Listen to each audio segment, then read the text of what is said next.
Hi, I'm Alan Jackson, one of the partners and one of the brewers here at Sanford Brewing Company. We came together at a brew club of Seminole County meeting. Chris and I and Robin were founding members of that. And so we had about a year's worth of enjoying each other's home brews. And so we decided to put our resources together and open this with quite a bit of brewing capacity and a tap room kind of at the last minute with a restaurant.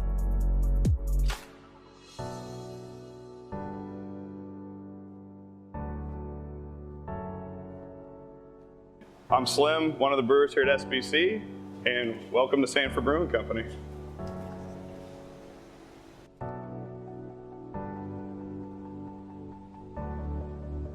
There's four main points to a beer. You've got to have your water, your malt, your hops, and your yeast.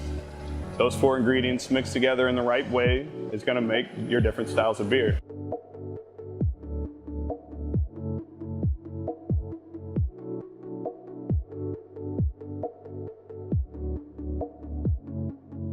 So when we go to brew, first we'll clean our water up and give it our own water table for the balance to make sure there's no impurities that we can't account for.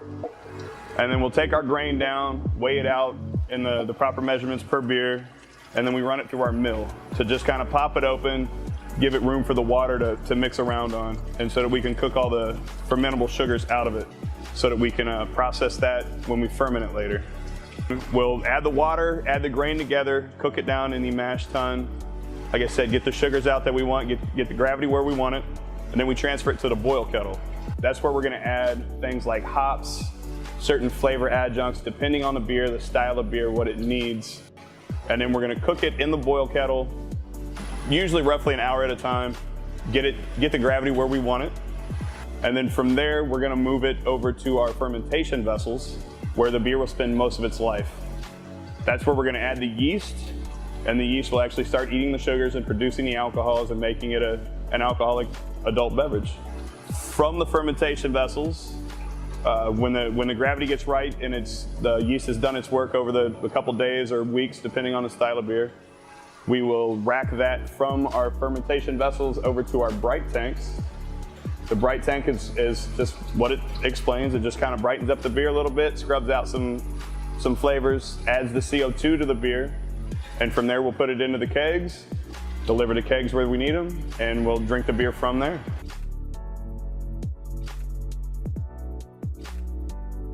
Hi, I'm Bo Hallows. I'm one of the owners of Sanford Brewing Company.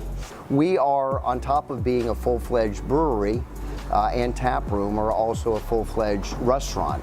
We've just been able to incorporate a lot of different factors into this tap room to create a special environment for people to continue to want to come back. I mean, we've got great beer, we've got really fantastic food, and we've got a fun atmosphere with a lot of lively entertainment all week long. So we're hopeful for what the future is going to bring here, but we are excited to be a part of the Sanford community.